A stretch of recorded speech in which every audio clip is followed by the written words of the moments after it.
Om Sarva Vedanta Siddhanta Gocharam Tamagocharam Govindam Paramanandam Sadgurum Pranatosmyaham.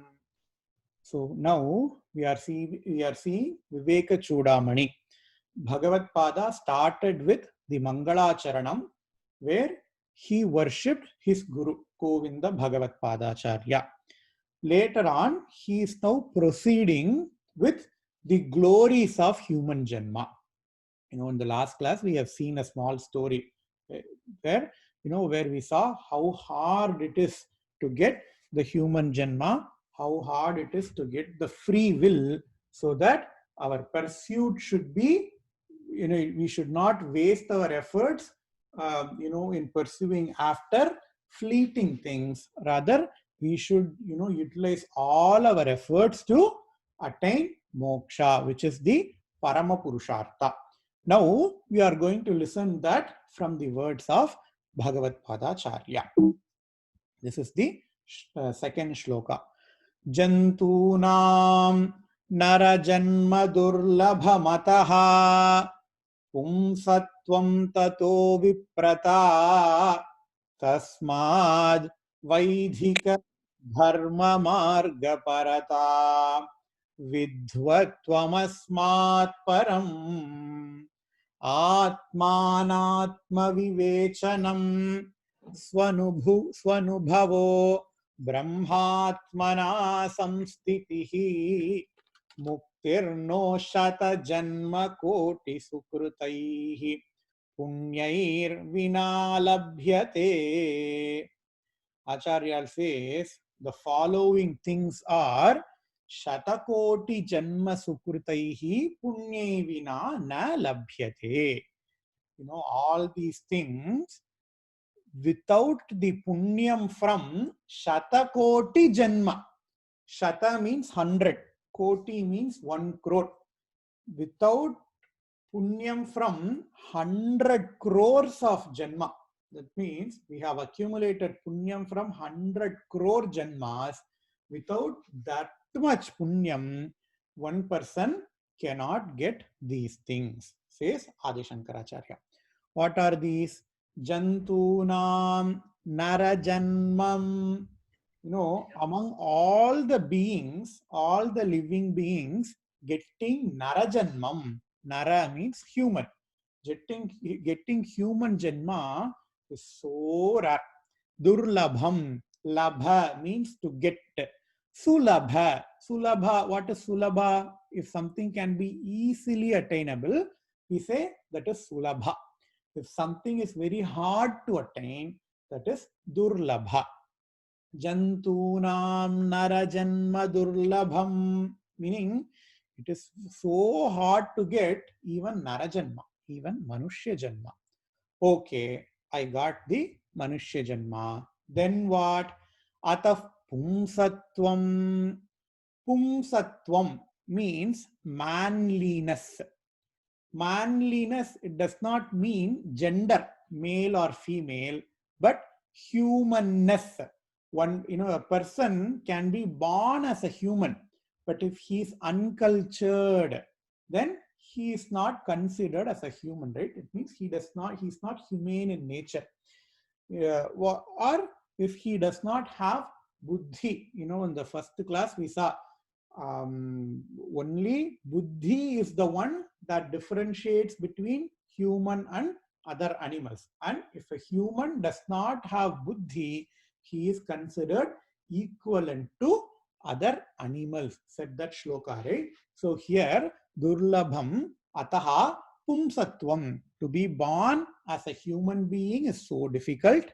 And even if you are being born as a human being, to get manliness, to get humanness, it is much more difficult. Next what? Tato viprata. Viprata means one who is, informed, who studies things. A person with knowledge, a person who has studied a lot of Vedas, Shastras, Upanishads, that person is called as Vipraha. Even if he has got human nature, even if that person has got manliness to study, to be interested in scriptural studies, it is even more difficult, says Adi Shankaracharya. Okay, I study all the scriptures. Then what? Tasmat Vaidhika Dharma Marga Parata. Thiruvallur says, Karka Kasadara Karpavai Katrapin Nirka Adarkuttaha. It is not important to study the scriptures, but what is important? To stand by the scriptures, to act accordingly to the scriptures, right? So Acharya says, if some person studies all the scriptures, it is so hard, it is durlabam to follow the scriptures. Tasmat Vaidika Dharma Marga Parata. Person studying Vedas is not enough, but a person has to stand by the Vedas. A person has to follow the Vedas. Shastra say Satyam Vada and Dharmanchara. To follow what we have studied is even more durlabam. This is what Dharma Marga Parata Vidvattamasmat Param. Next is Vidwan. To read a book is different from actually understanding what that book means. So, Shastra says, Acharya says, getting Viprata to read Vedas is difficult.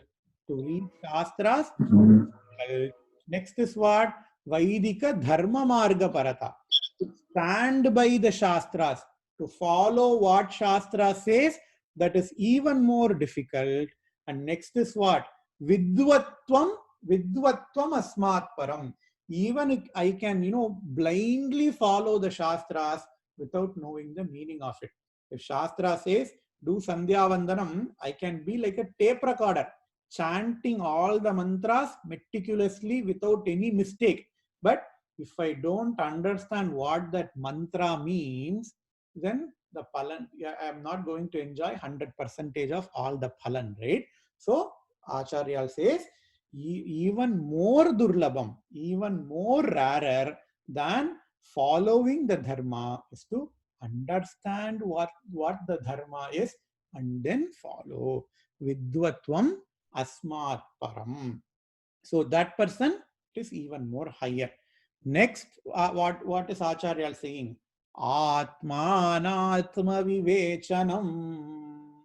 Even if a person understands all the karma, a person is doing somayaga, it is a very complicated yajna. It goes on and on and on for many days. He understands the mantra of each and he understands the meaning of each and every mantra. That is okay. But if that person does not have the discrimination between Atma and Anatma, meaning the self and the non-self, then that person is not going to be of any use. So Acharya says, even if a person understands the everything, but if he does not have any discrimination between Atma and Anatma, because I can follow everything, but even after following everything, even understanding everything, if I depend upon other things for my security, peace, and happiness, it is not going to be of use for me, right? I have to understand that my Atma nature, my own nature is a nuclear powerhouse of security, peace, and happiness. So I don't have to depend upon other external, temporary, unreliable things for security, peace, and happiness. So that is called as Atmanatma Vivechanam. So a person having the discrimination between, a person having knowledge enough so that he can discriminate between Atma and Anatma Vastu, that person is even more rarer to find. And what does he say? Swanubhavo, meaning a person can in theory know the difference between Atma and Anatma Vastu. Let's take a book for example. All the knowledge is contained in the book, right? And if I memorize the book, all the knowledge then gets transferred to my brain. Then what is the difference between me and the book? The book also has got all the knowledge. I also have got all the knowledge.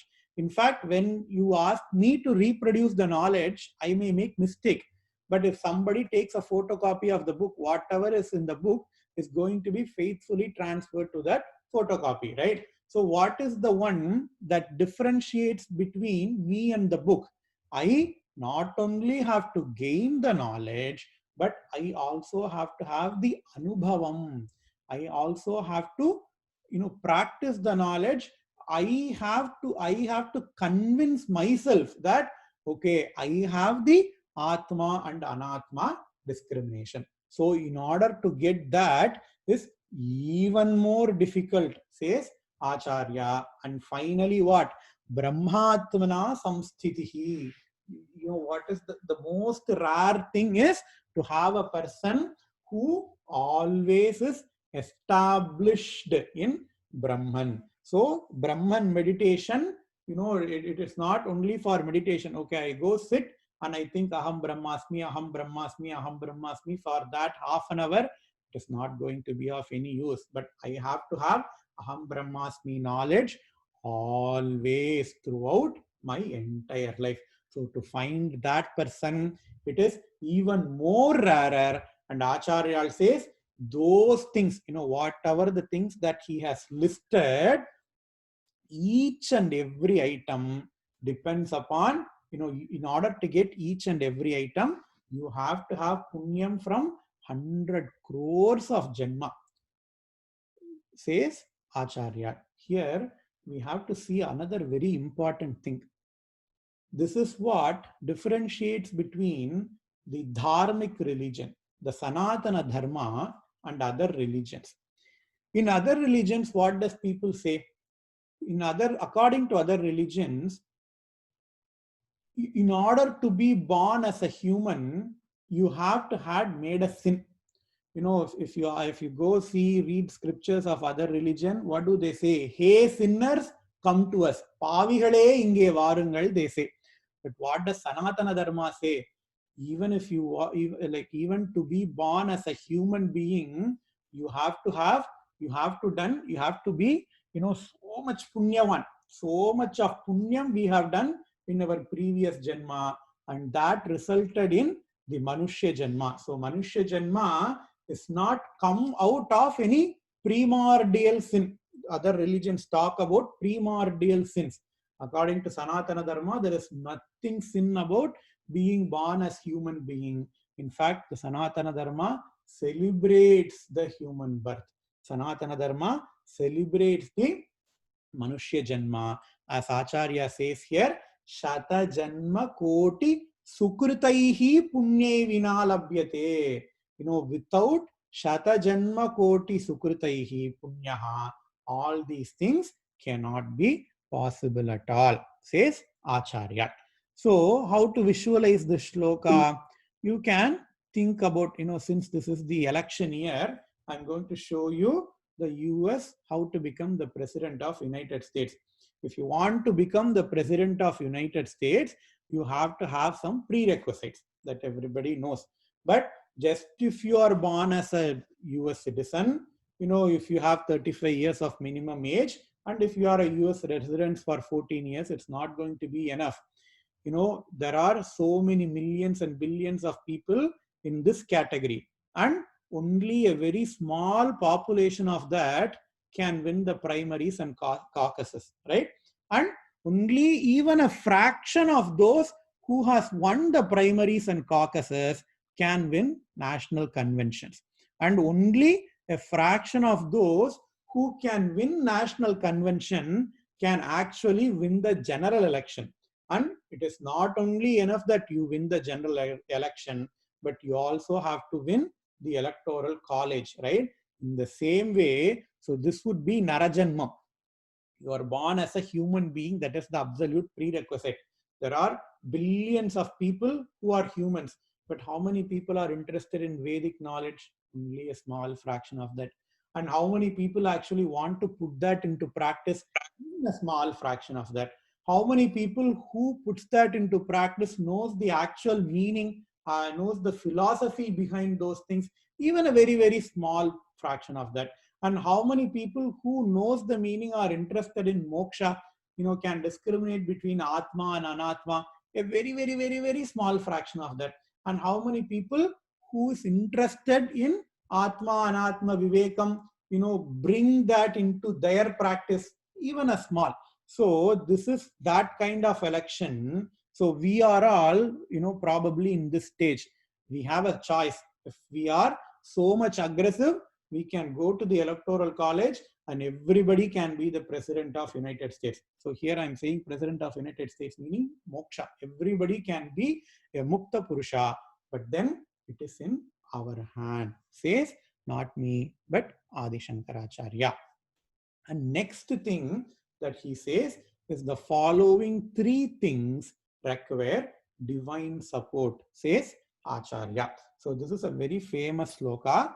Durlabham trayame vaitat devanugraha hetukam manusyatvam mumukshutvam mahapurusha samshrayaha deva anugraha hetukam. These things, these three things are very durlabham. Durlabham again, very hard to attain. Trayam, na, three things. These things are durlabham, very hard to attain, and devanugraha hetukam, and can be obtained only through the blessings of Bhagavan. Without Bhagavan's blessings, we cannot get these three things, says Acharya. What are the three things? Manushyatvam. Manushyatvam, again, to be born as a human being. We take the human Janma to be granted, but Acharya says it is Devanugraha Hetukam. It is possible only because of Bhagavan's blessings. The first is Manushyatvam. Second is Mumukshutvam. It is not enough to be born only as human, but you also need to have mumukshutvam. What is mumukshutvam? Mumukshutvam means moksha icha, an affinity towards moksha, an urge to get moksha. We all see, right, how many people are there in this world, but how many people are interested in moksha? Very, very, very, very small fraction. Because in order to be interested in moksha, you have to have Bhagavan's blessings. And it is not only enough to be interested in moksha. I can be interested in moksha, but if there is nobody to teach me, if there is no satsanga, if there is no moksha club, then I don't know how to get moksha, right? I can be easily misled. So the third thing Acharya says you need is Mahapurusha Samshrayaha. We need a Mahapurusha. We need association with a Mahapurusha. We are all so fortunate that we still have the teachings of Adi Shankara Bhagavad Padacharya. Adi Shankara Bhagavad Padacharya is born 2000 years ago. We still have all his teachings, right? We don't know after 500 years or 1000 years whether Vivekachudamani is going to be available or not. We are so fortunate to be born as a human. We are so fortunate to have interest in moksha. I hope every one of us have interest in moksha. That's why we are all spending 8:30 to 9 o'clock and listening to Vivekachudamani rather than watching a TV serial. So we are all so fortunate. We are all so blessed to be interested in moksha. And more than that, we are all so blessed to have the teachings of Mahapurusha available to us. So these three things, Manushyatvam, Mumukshutvam, and Mahapurusha Samshrayaha, are very durlabham, very hard to get, and these are possible only because of Deva Anugraham, only because of divine blessings, says Acharya. In summary, Acharya says you need to have punyam and divine blessing in order to be even interested in moksha. Some people say it's all fate.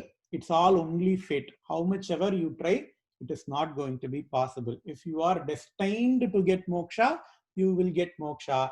If you are not destined to get moksha, you won't get moksha. Some people are so fatalistic. And some people say, no, no, no, no, I'm not interested in fate. I don't believe in fate. I only believe in Bhagavan's karuna. If Bhagavan want to give moksha to someone, he will give moksha. If Bhagavan doesn't want to give moksha to someone, he will not get moksha, says some people. But what does Acharya says? You need Bhagavan's anugraham as well as you need punyam. So punyam is not derived from Bhagavan's anugraham.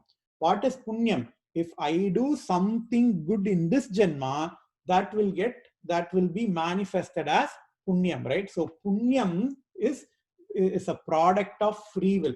Punyam, you accrue punyam due to your free will, and Devanugraham is Bhagavan's karuna. So in total, Acharya says you need to have both Bhagavan's anugraham and your free will if you are interested in the path of moksha.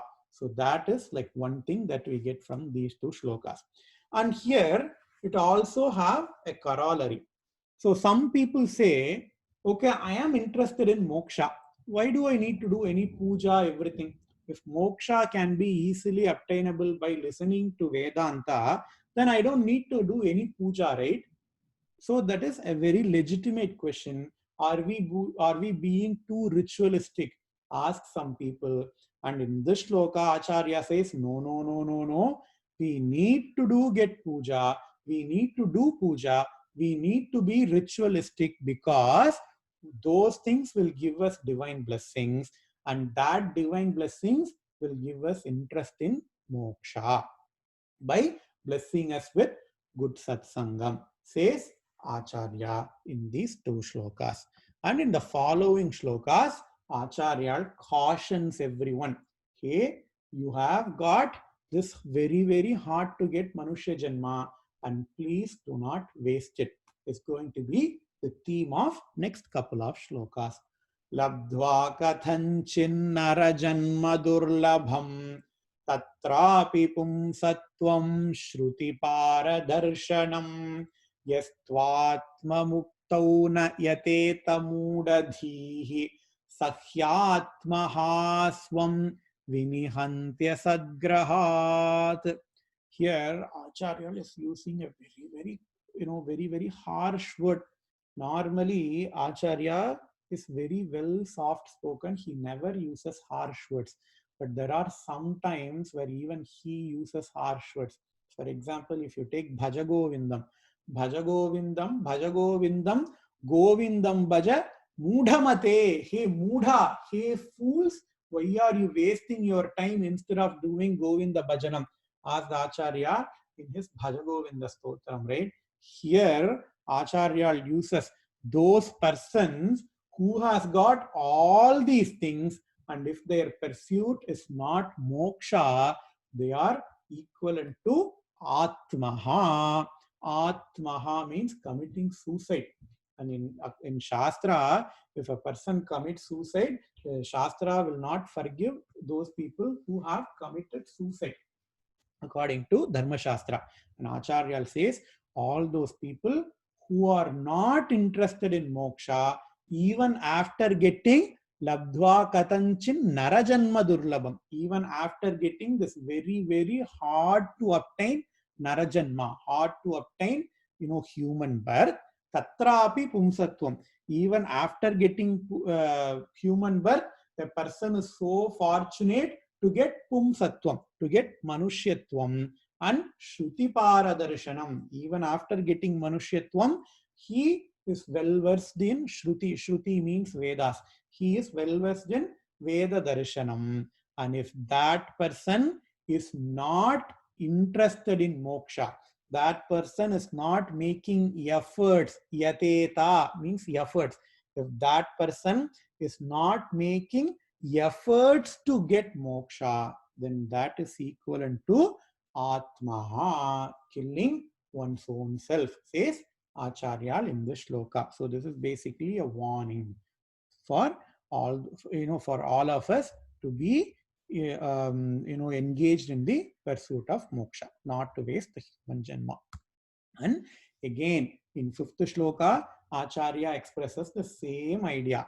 Itah kon vasti mudhatma yastu swarthe pramadyati durlabham manusham deham prapya tatrapi paurusham. He says, durlabham manusham deham. Even after getting manushya deha, even after getting human birth, tatrapi paurushatvam, and even after getting manliness, even after getting manushyatvam, if a person is not involved in the pursuit of moksha, then what is that person? Mudhatma. He says he is a fool, says Acharya. This is like, a person was begging outside a temple, and one Selvanda, one Dhanika, he sees that beggar so many times, and he was so, he has got lot of karuna. So he basically gave this beggar, 10 lakh rupees. Okay, take, this is a check for 10 lakh rupees. Take this check, do whatever you want. And what if I say the beggar encashed the check, he bought a silver begging bowl, sat outside the same temple, and started begging, with the silver begging bowl. How much foolish that beggar is, right? So Acharya says, hey, hey, hey, please don't be that beggar. You have got 50,000 rupees, sorry, 50 lakh rupees. You have got this Manushya Janma. You are interested in Vedic knowledge. You are following all the Shastra. Please don't be that beggar. And, even with all those things, don't be involved in all these ephemeral pleasures, but please come to the pursuit of moksha, says Acharya. So now we all understood, okay, we all understand that moksha is is that goal to be sought after in this janma. Again, the next question will come, how can I get moksha? You say moksha is the one, moksha is the parama purushartha, you have to get moksha. I understand all those things. I am interested in getting moksha. But what do I need to do in order to get moksha? Some person asked. If moksha is like a place, for example, I am in JFK, if I want to go to Boston, I can either take a flight, or I can go by road, or I can go by train. So here I'm showing there are three ways where you can go from John F. Kennedy, JFK, to Boston. So if moksha is like, if moksha is like Boston or JFK, where, you have several different ways to get moksha. Here it comes to the classic problem, classic perceived problem with Sanatana Dharma. People say we have multiple paths to get moksha. There are karmas. You do Sandhya Vandanam, you do Agnihotram, you do Somayagam. Some people will say doing that will get you moksha. And some people will say, no, no, no, no, no, you don't have to do all these things. You don't have to be spiritual. All you have to do is karma yoga. You do your duty without expecting results. That will give you moksha, says some people. And some other people will say, no, no, no, no, those things all bullshit. You don't have to do all those things. All you have to do is upasana. You do puja. You follow all the vratams, and you do meditation upon devata, and that will give you moksha, says some people. And some people will say, no, no, no, you guys are so ritualistic. You don't have to do that. You have to follow this very hard to do Kundalini yoga and raising the serpent power. You have Kundalini, you have to raise the Kundalini to Sahasrara, and only that will give you moksha, says some people. And some people will say, no, no, no, all these things are so difficult. Just say Rama, Rama, Rama, say Krishna, Krishna, Krishna, and that Nama Sankirtanam itself will give you moksha, say some people. And some people will talk about Hatha Yoga. Some people will talk about Kriya Yoga. There is Raja Yoga. Some people will talk about Raja Yoga. Some people will talk about Jnana Yoga. If you understand who you are, that will give you moksha. We have so many paths, and we really, as a seeker, are so confused, right? I don't know what path to take. Because if you go to a person who follows karma, He not only says karma yoga is, karma is the only way to get moksha, but he will also say all the other things are wrong. He will say if you do upasana, you will not get moksha. Only karmas will give you moksha. And if you go to with proper Saiva or Vaishnava, he will say only praying to Shiva will give you moksha. All other gods cannot give you moksha. So that is a real problem, that it is a perceived problem that Sanatana Dharma often faces. And in order to make these things more complicated, all these are acceptable to Shastras. We have got crores and crores of books written about each and every path in Shastras, and all these have basis in Shastras, and even various gurus have propagated these Shastras. So these are not invalid Shastras, these are not made up paths that somebody makes up. These are all legit paths which are discussed in detail which are discussed in detail in all the Shastras. Now I have a problem. What am I to follow? What should I follow? And Adi Shankara says, if you want to solve the problem, you need to know what causes the problem, right? If our problem is samsara, then what would be the solution to samsara? The solution to samsara is to remove the cause of samsara, right? So, for example, let's see, there is a power shutdown and there is no light. It is like night like this, there is no light.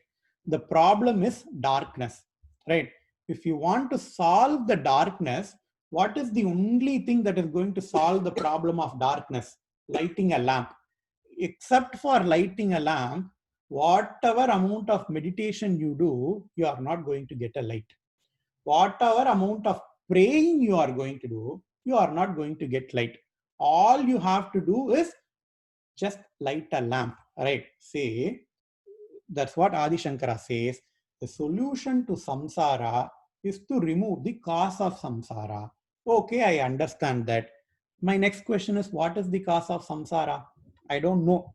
In fact, we didn't even know that until now we are in samsara. But now Adi Shankara told that, hey, you are in samsara, you have to get rid of samsara. And Adi Shankara is going to say, okay, what is the cause of samsara? Shastra says, cause of samsara is misidentification. Avidya says, Shastra, it is the cause of samsara. So what is misidentification? What is avidya? Let's take this story for example. Say, imagine a person is sleeping, and in the dream of that person, a lion is chasing that person. And in the dream, so in the dream, a dream lion is chasing that person, and the person starts running in his dream. And normally, you know what, depending upon what dreams you have, if you are sleeping, you will start to blabber, right? The person who is sleeping, he then starts to blabber. His hands are all trembling and he is so sweaty, because of all the fear from the dream lion. And there is a friend nearby, sleeping nearby to that person. What will the person do? What will the friend do in order to protect his dreaming friend? He cannot go on and pray. That is not going to work. He cannot raise his kundalini. That is not going to work. He cannot he cannot read physics books or chemistry book or psychology. That is not going to work. The only thing that is going to save the dreaming person is simply to wake him up. If the dreaming person is woken up, then he is free from the dream lion, right? Because the dreaming person misidentifies himself as the person in the dream. The sleeping person misidentifies himself as the dreaming person, and that is the cause of the sorrow, right? And if a person wants to get rid of that sorrow, all he wants to do is just wake up. If he wakes up, the dream person will go, the dream lion will go. In the same way, Acharya says, if you want to get rid of samsara, all you have to do is wake up to the reality, wake up to the absolute reality. So, if the cause of samsara is avidya, then The solution to the samsara is vidya. What is vidya? Jnanam. So Acharya says, if you want to get moksha, then jnana yoga is the only way to get moksha. Now we have other problem.